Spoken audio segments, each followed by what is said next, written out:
Hello, everybody. Hello, hello, hello. Welcome to a discussion of A Broken House, the documentary. I am your moderator and host, Maz Jobrani. Today, I've got with me the film director and producer, Jimmy Goldblum. There he is in that blue shirt over there. Wave. There you go. I've also got Mohamad Hafez, who is the subject of the film. There you go. Great mustache. I'm a fan of that mustache. Um, for those of you who don't know me, I'm a stand-up comedian, Iranian-American stand-up comedian, and I am always someone who is very interested in anything that deals with the Middle East. And so when this beautiful film came my way, I gave it a look, and I was very, very touched by it. And I'm glad that these guys asked me to moderate the discussion today. We'll talk for about a half an hour or so, and then if you have questions, at that point we can take some questions. If you know how to use the hand raising function on Zoom, then go ahead and do that. That doesn't mean you raise your hand. There's an actual way to get a hand to come up. But if that confuses you at all, just go to the chat. There's a chat box in the lower portion of your Zoom, and you can send your message to the event producer, and they will bring you up on the screen. You can ask your questions. So without further ado, let's get started. Guys, how you doing today? Good. I'll speak for myself. I'm very happy to be here. I'm really grateful for you doing this, Maz. And, also just really excited that the film is out there in the world, particularly around the 20th anniversary of 9/11, that we can have this conversation. It's great. Well, thank you for making the film. And people you might know already, you can watch the film on the New Yorker YouTube channel, A Broken House. It's on there. Mohammed, you're in Spain right now? Yes, sir. ¿Habla español? Como poco. Okay, that's all you need. All right, fantastic. We're off to a great start. Um, ¿Dónde está el baño? ¿Dónde está el baño? That's all you need, That's all you need. and you will survive. So, when I had you guys on my podcast, my first question, and I'll repeat it here: how does Jimmy Goldblum meet Mohamad Hafez? Sounds like the beginning of a joke. A Muslim and a Jew walk into a bar, and then what happens? Yeah, yeah. So I was actually working with a producer, Matt Weaver, on an Apple TV show called Home, which was about architects and the way that they thematically explored home in their work. And our researchers actually found Muhammad as like basically our star episode. They're like, look at his art, look at his actual architectural work. He's perfect.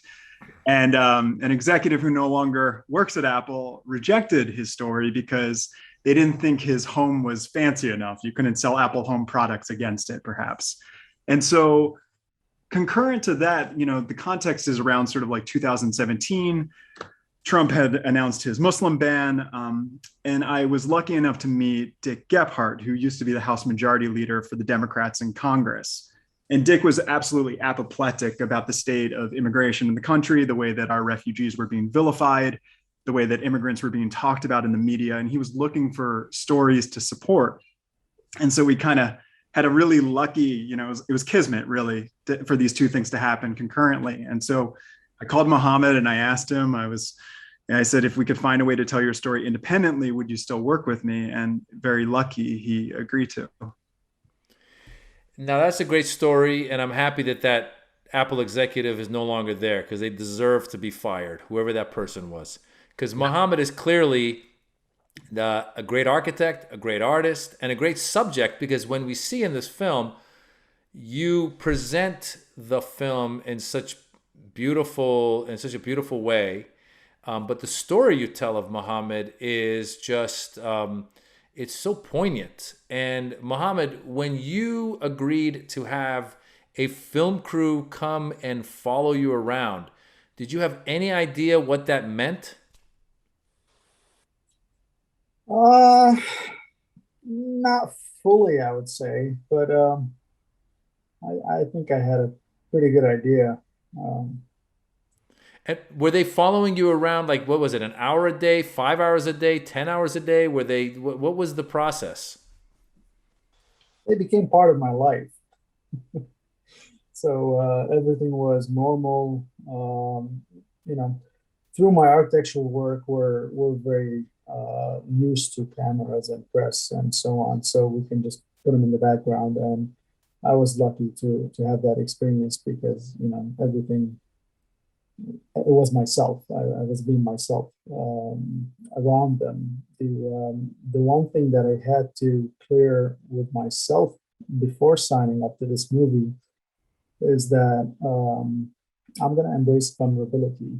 I'm going, this is my weapon to fight hate and xenophobia. And the only way I could humanize immigrants and refugees is to put my own family's story and mine completely out there. Yeah, and you do a great job of that. And I would just ask when you speak, just speak a little louder because I'm not hearing you as clearly, but still, you're beautiful. So that's all that matters. ¿Dónde está el baño? Mohamad, in the film, I asked you this again when we talked before. You talk about this a moment that you have. So take us back to how you end up in America in the first place, and then how you realize you can't go back to Syria. Take us to that first. Well, so my family has four siblings and two generations, basically. My older siblings are 14 and 10 years older than me. So my brother was in American college in Iowa State when I was 5 years old already. So I grew up dreaming, following his footsteps and getting an American education, just like him, just like my sister. And we're the type of family that came to the United States almost once or twice a year to visit my siblings who were studying here. So for me, applying as a student, international student visa, I thought that would be a no-brainer. Post 9/11, of course, none of that mattered. None of that mattered to any immigration application. All they saw is Muhammad, Muslim, Syrian, born and raised in the Middle East, living in Saudi Arabia, and that turned on all red bulbs in their system. Having that said, my initial security background check took a year and a half to process. And I had lost all hopes to get this dream and follow the footsteps of my siblings. And until I got the phone call, I remember vividly that day I collapsed. I fell on the floor because I didn't believe the news. And so I was, you could imagine, you're living in the Middle East in a very, you're a teenager, you're building all your dreams on that one step. I saw nothing else. I'm going to America.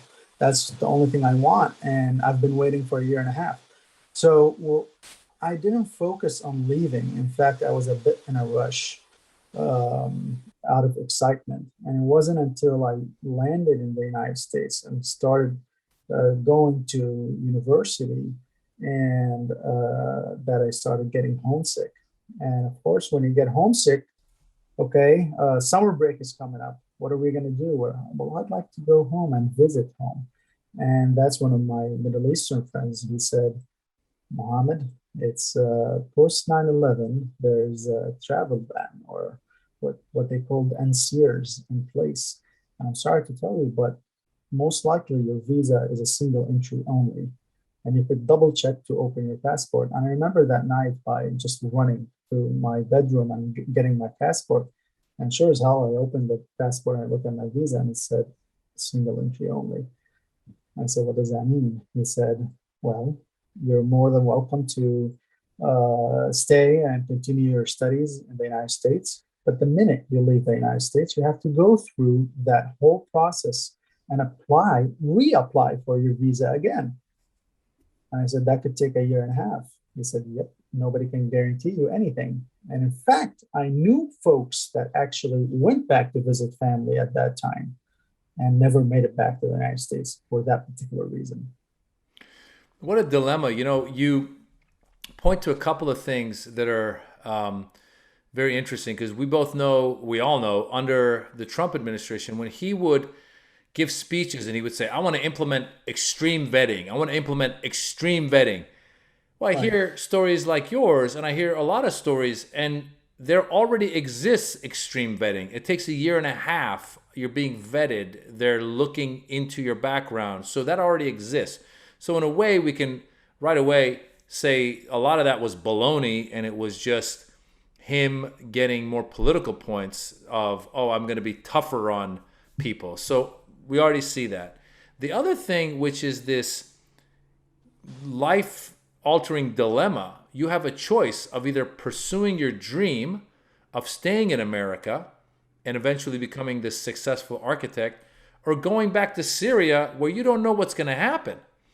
And not, if you're American born, that's not a choice you ever have to make. And I think I always like to reiterate, because I'm an immigrant myself. I was born in Iran, grew up in America, and I always say immigrants love America. We come here to try and better ourselves and better America.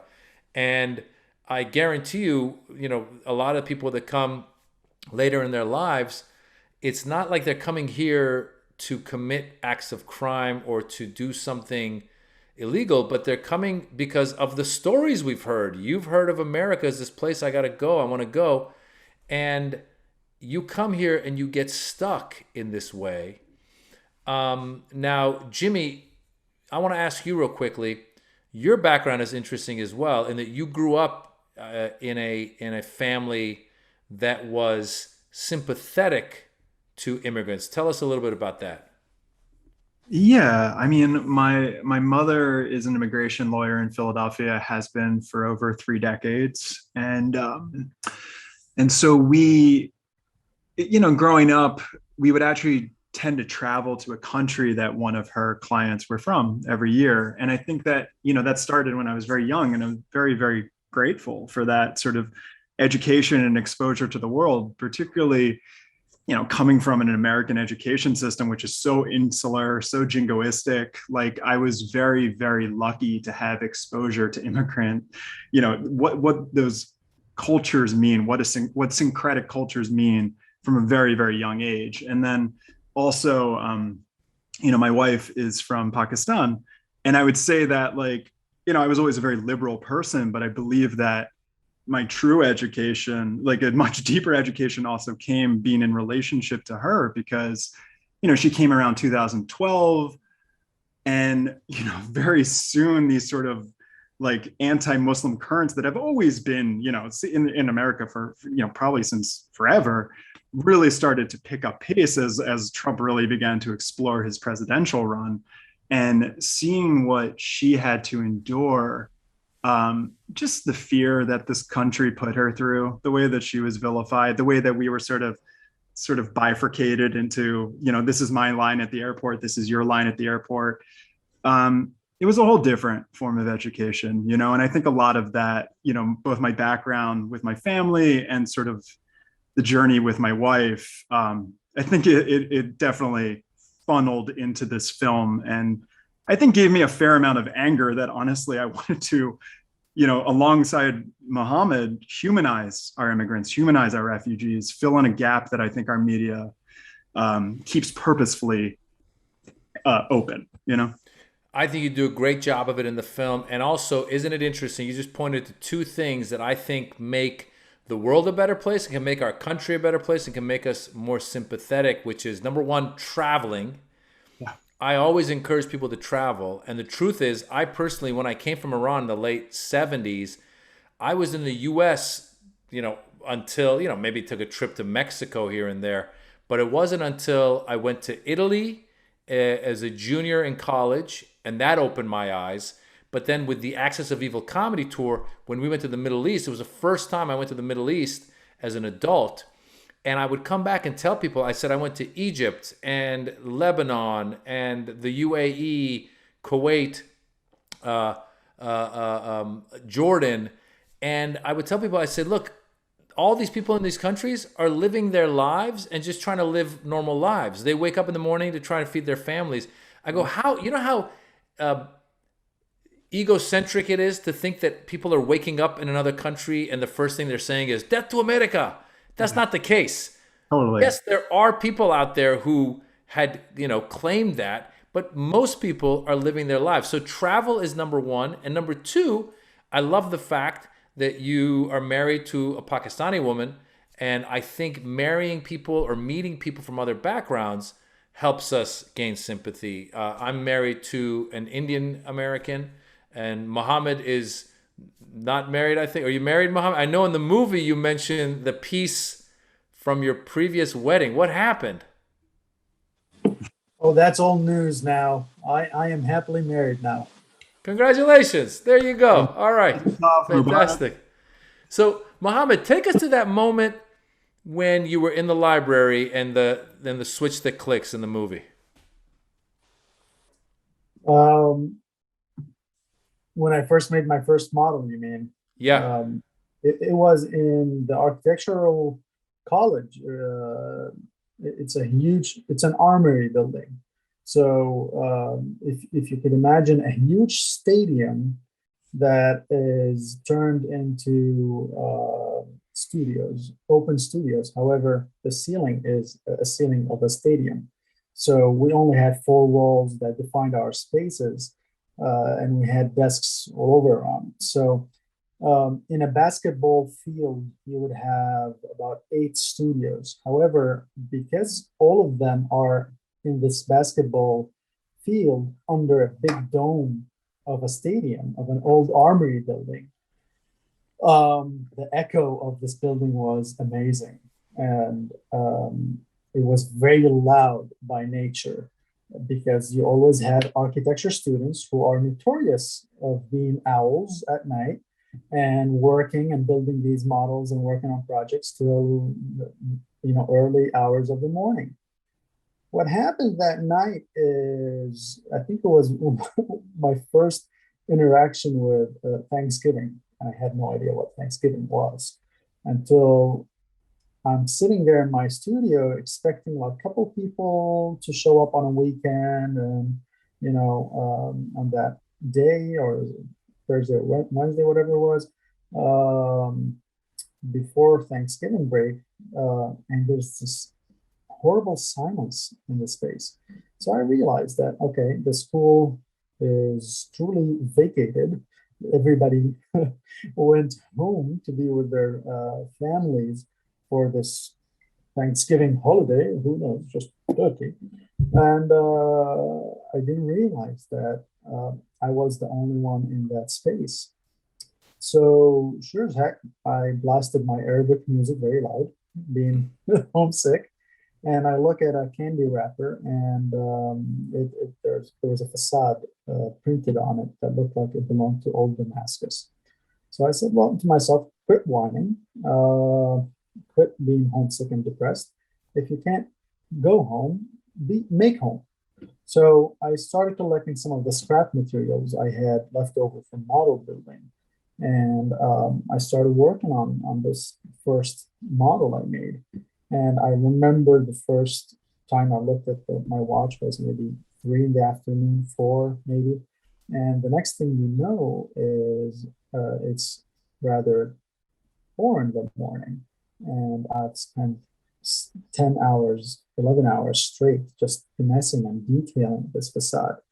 And I just knew that I enjoyed building that very, very much. Of course, I was too young and naive to even know the word cathartic or therapeutic art or what it meant.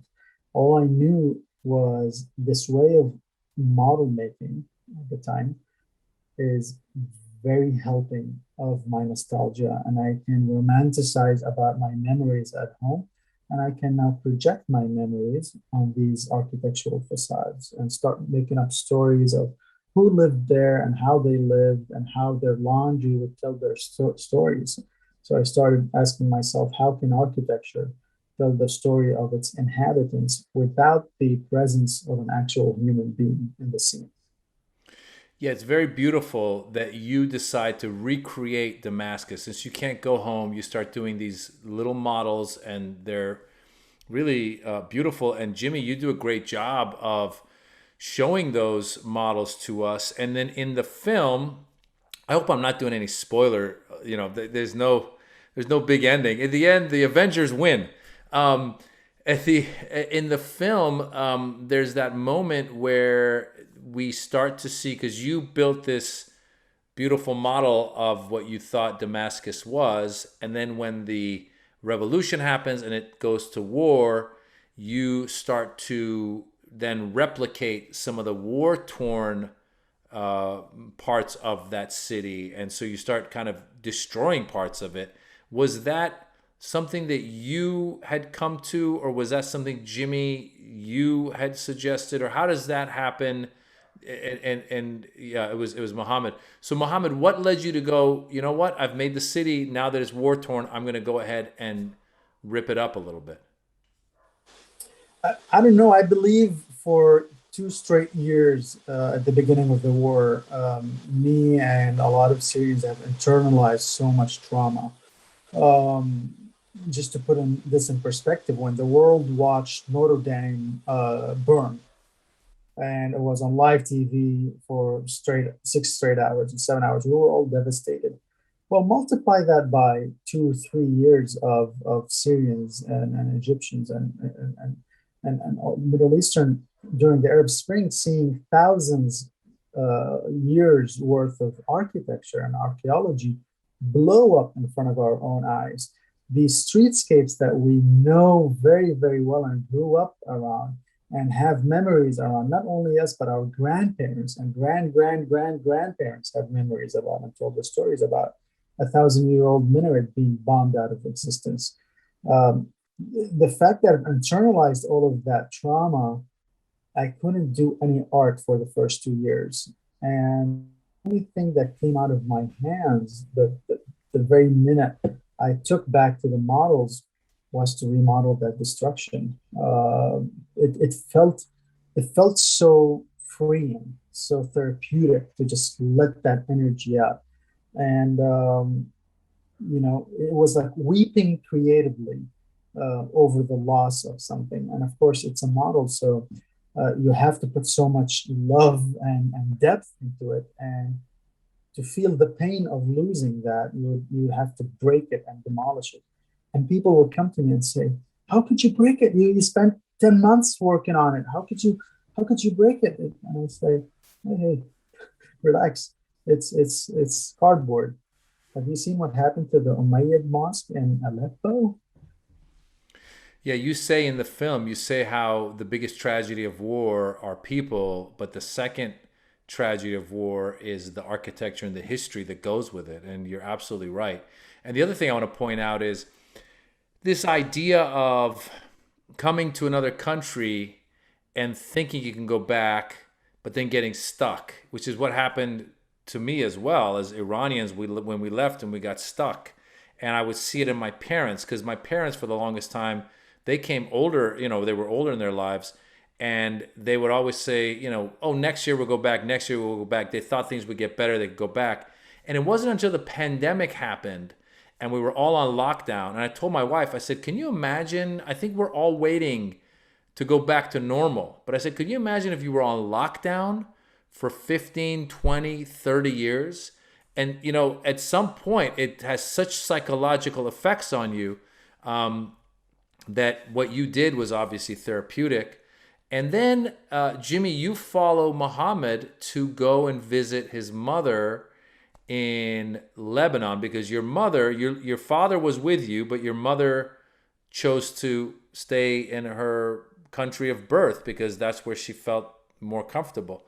So, Jimmy, tell us about that. It's a very, very touching few scenes in the movie, and tell us about that meeting and what happened there. Yeah, I mean, it's what I find so fascinating about that scene is that it wasn't necessarily something that Mohamad and I were talking about. It wasn't like, he and I would spend a lot of time discussing what we were going to film, how we were going to film the art, the types of things that we would do every day. But in terms of, the fact that it was his last night in Beirut, he was an hour away from Damascus, but he can't go there because he would probably be drafted into the military. So his mother has to come from Damascus and see him in Beirut. And they were splitting. She was going back to Syria, he was going back to the United States. And we never really talked about what what was going to happen, what his intentions were. And I just think that it was the last thing we filmed. You know, he and I had been filming at that point over the course of 2 months. And I just think there was a lot, it was like an alchemical energy, you know. I think there was something sort of unspoken where here's this process where, like, you know, you're revealing yourself, you're being vulnerable, and things just kind of come out of you. And I think a lot of the choices that war engenders in people are present in that scene, and that his mother was ultimately telling him, I want to be with my sisters in Syria, potentially in an endangered situation, in a situation that is still an active war, right? Like, I would rather be there than be in Connecticut with you and your father, because that's my culture, that's my history. And as much as we love to speak about the ways in which the United States can give people opportunity and, you know, ways to better yourself and go to good schools and whatever, there's still this sense of like cultural connection, this like sense of self that you can't ever replicate. You know, it's your place of birth. And I just think it's all very present in that moment. And I feel incredibly grateful to Mohamad that he was willing to be vulnerable enough to explore that and express that on camera. It's a beautiful moment in the film, and again, I've seen the film a few times now, and it gets me every time. The truth is, my father, after 10 or 11 years of being in the U.S., went back to Iran because he had, lost a lot of his money in bad real estate investments. So he went back to Iran to try and get some of the old properties and do things with it.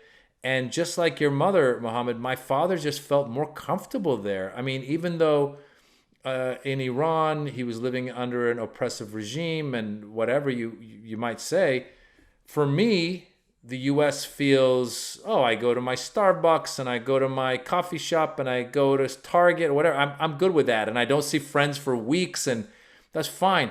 For him, it was like, no, I want to live somewhere where my sister's within walking distance. Someone's always over at the house. It's a very different culture. And again, it was such a touching moment, and you really were vulnerable in that moment, Mohamad. And I think it really shows and elevates the movie. I'll ask you one more question, and then we'll start allowing some of the viewers to ask some questions. What have you, I guess a two-part question. Is your mother still in Syria? And also, what's the situation in Syria now when it comes to the civil war? I believe the civil war is still going. Some areas are worse than others. Of course, in Damascus, it's a bit of a um, fragile silence, fragile peace. There's shortage of gasoline, electricity comes a couple hours a day, water comes a couple hours a day. You gotta know people to get your essentials, to get your own share of vegetables, your own share of gasoline, your own share of this and that, and a simple task just takes few hours. Just to get a couple pills of Panadol can waste your whole day. However, my mom prefers to live there. My mom prefers to, she's a senior citizen, and she lived abroad most of her life, and she raised 4 kids, and she realizes, yes, you can have this normal life with running water and electricity, but she'll be sitting at home, lonely in Connecticut. She would be watching TV for 10, 12 hours when what really she's used to is going out to her family members, and they're coming to visit her, and a little tea here, a little coffee there. It's very common in the Middle East, as you very well know, to have this social life. And a lot of people underestimate the psychological damage that's being done to a senior citizen or somebody that is not part of the working society in the United States. We're all busy with our lives. We're all busy with our daily grind and our social media and this and that. But if if you're like my parents, your parents, perhaps language is a barrier, perhaps going to Starbucks and work and being in this busy life is yesterday's news. They want to live their last decades living a fruitful, meaningful life. And I understand that. But it breaks my heart every single time I see my mom very depressed in my own home in Connecticut, and calling her, and she's being extremely happy and comfortable in her home in Damascus. It's just that contrast. Uh, really hurts you when there's very little you could do about the situation, and all you could do is just wish her well and pray for her and her safety, and send love and kisses. Yeah, it feels like the film, you guys, presents a lot of dichotomous choices that are, in American movies we're used to happy endings. Everything gets tied up really nicely, right? If this were a Hollywood film, at the end, Muhammad would say to his mother, "Just come stay," and she would say, "Okay," and then she'd come and everything would be great.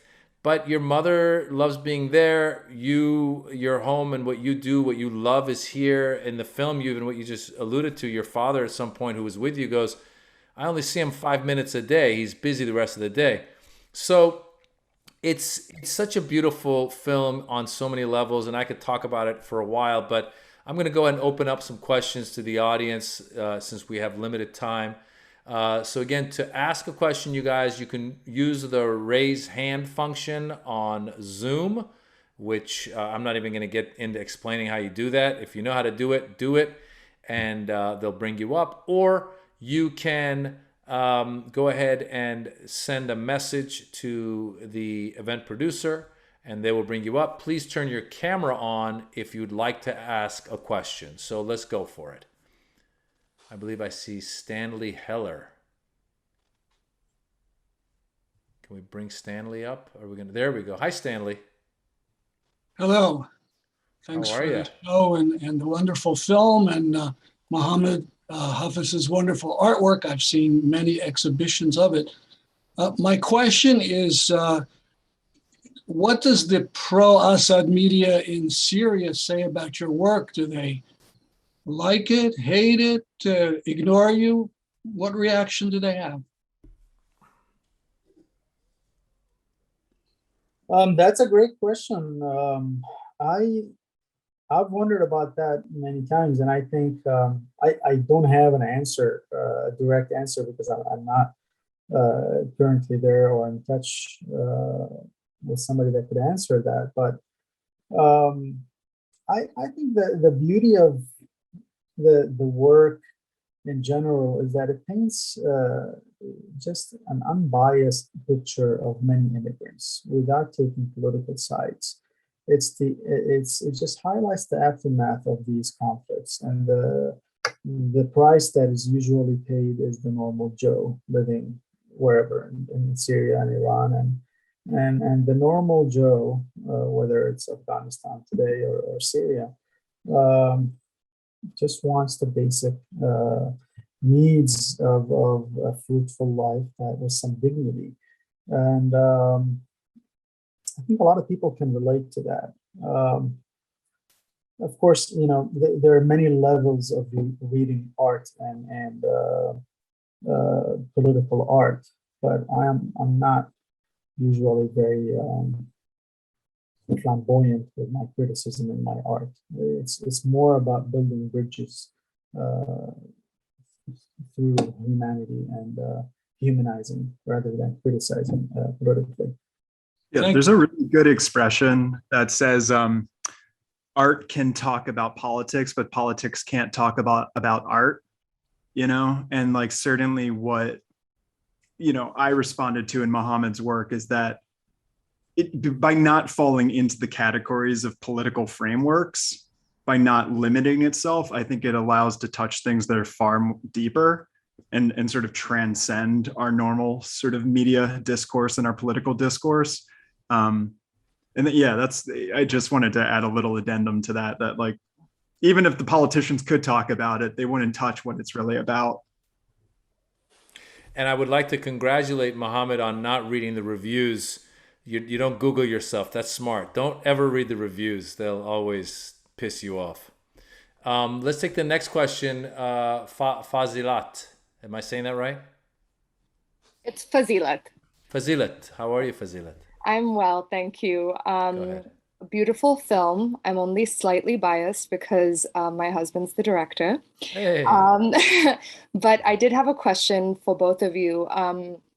For Jimmy, what was your hope for the film? And for Mohamad, how did you feel after you first saw the film?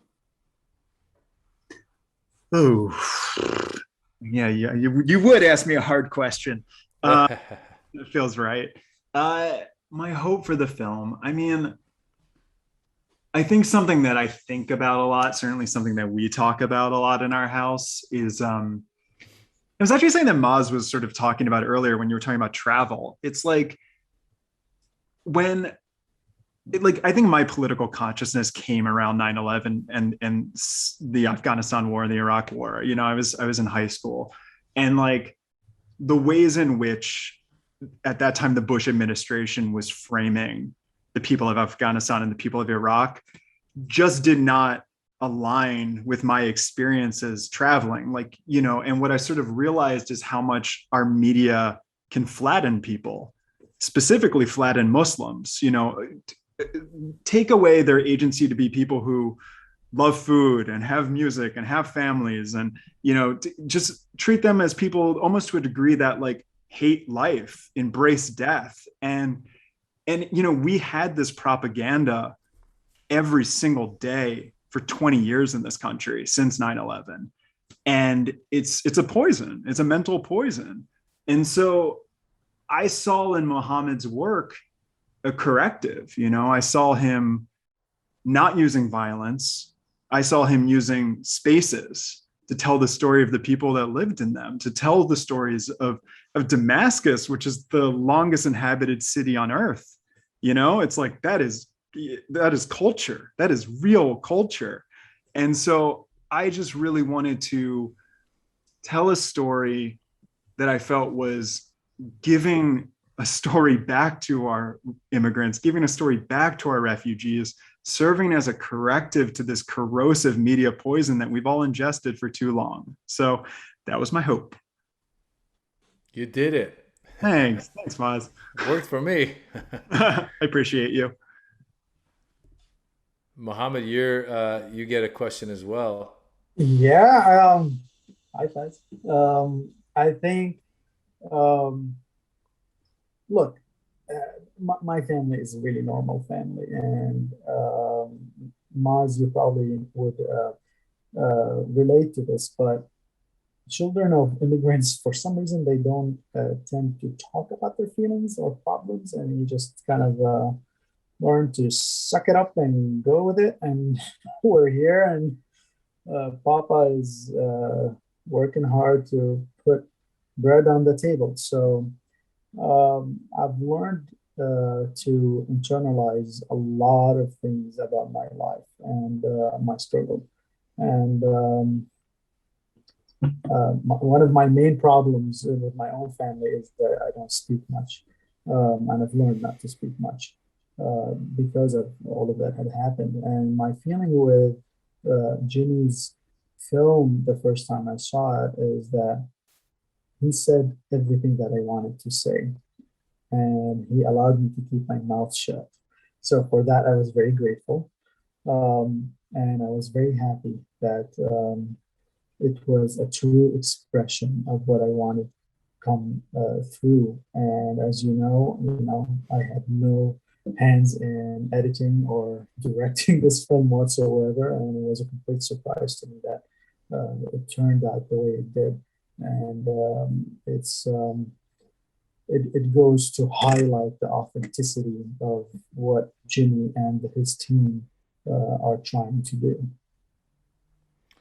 Yeah, and I would say also, I think you guys have a what feels like a respect for one another, and you both, as you said, Mohamad, you said that you said you wanted to be vulnerable, and Jimmy, it feels like you have no ego in making this because it's just beautifully done, and it feels like almost musical at times. So commend you both on that. Thank you.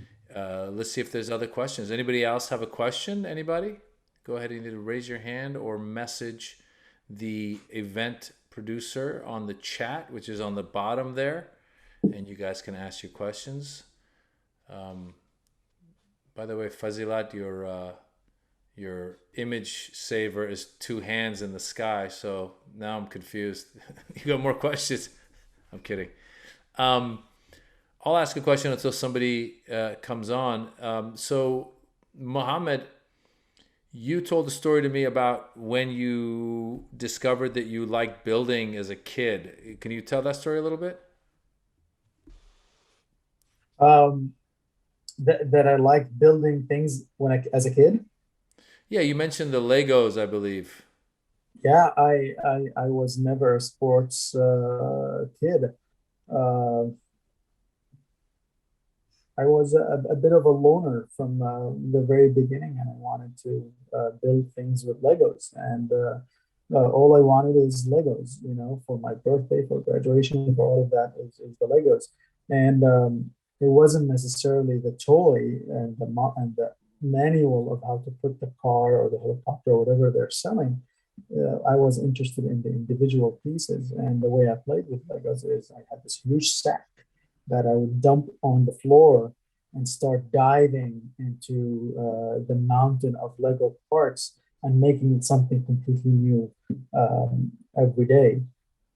And that's then as I grew older, I started loving forts. I wanted to build forts, and I would go hunt wood and scrap metal and things that we would find on the walks, and me and my friends would build forts, and some of them would even have functioning doors and windows. All of that, and believe it or not, I graduated high school not knowing what major I would take. Was that brought on by your parents saying you need to be an engineer? Not at all. They never pushed us any way, but finishing high school in the Syrian system where you're just a number was overwhelming. It almost erased 15 years of my childhood, because the high school system in Syria, I don't know about other countries, the high school, your diploma is contingent on tests you take at the end of the year, where you are tested to memorize years worth of material. And it's that grade that you get that says, okay, you've gotten 220, you get to enter, let's see, 220, you get to enter electrical engineering, computer engineering, but not medicine, because you lost 2 marks. A system that places people into careers based on how much they scored into a test that frightens every teenager in their lives is a very poor system. Sounds like the SATs over here. Any other questions from anybody? I'm just going back to the I can't see because the camera's here, so I don't know if there's a chat. Is anybody sending anything in the chat? Let me look it up real quickly. Hold on 1 second. In the chat. Oh, okay, there we go. Hello everyone. Hi there. Feel free to drop note. Question from Mohamad. Is there any other issue or story that you wish the film would address? Mohamad? Well, it's impossible to grasp the whole picture of what the immigration experience is. I mean, for my story personally, there are so many things that we didn't discuss, and rightfully so, because you need a lifetime film to tell these stories.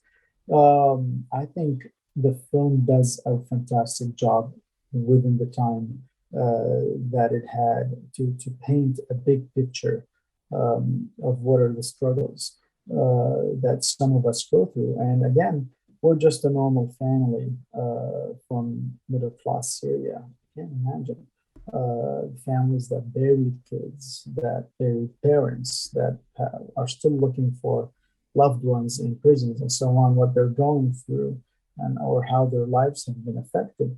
All I know is that my life, a normal Joe in the West can relate to, and can feel a little bit the similarities. And the more you dig into our lives, the more you find out that we're really not that different at the end of the day.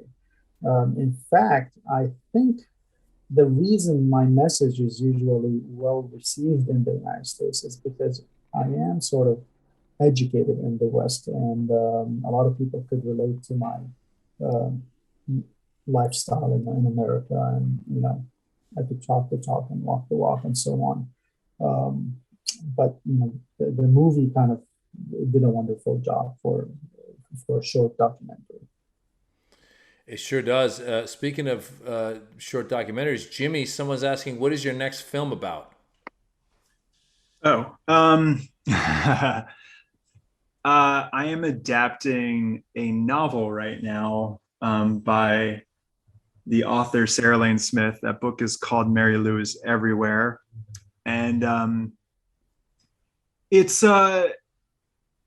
interesting. Like around the time that I was working on A Broken House, I was also directing the pilot for Netflix's Unsolved Mysteries, and had a lot of problems with it. Had a lot of problems with the true crime genre in general. And that novel starts with a young teenage woman of color going missing in Pennsylvania's Appalachia, and you think it's going to be a story of like good cops looking for the missing girl, and it's not that at all. It actually becomes a bit of a meditation on who gets searched for, who doesn't, who has a voice, who doesn't. It's a lot of the things that I tend to obsess over that I think are present in A Broken House as well. So yeah, that's what I'm doing. Well, I love your attention to bringing out subjects that are based in social justice. So thank you. I'm looking forward to seeing your next film. We have here Justine, who has a question with her animation hand up. Can we bring up Justine? Justine McCabe. Any way to put her up there? Hi, this is Hi. wonderful to hear you talk about your film. And one comment I had, Mohamad, I'm a child psychologist and I do play, and I have an 8-year-old grandson who is completely obsessed with Legos, and children are. And the point that I'm trying to raise is that what you feel is something universal. I was trained as an anthropologist first, and there are certainly cultural things that skew people in a particular way, but play is kind of a universal language of children. And for you to do this obsession that I see in my 8-year-old grandson, I really identify with you. And it's a beautiful thing that it transcends culture. The other thing, this is a completely different thing. Stan Heller and I have been involved in for years with human rights for Palestinians. What do Syrians now, do you think, feel about Palestinian human rights and the sense of trying to move their human rights forward now? What are they about in terms of solidarity?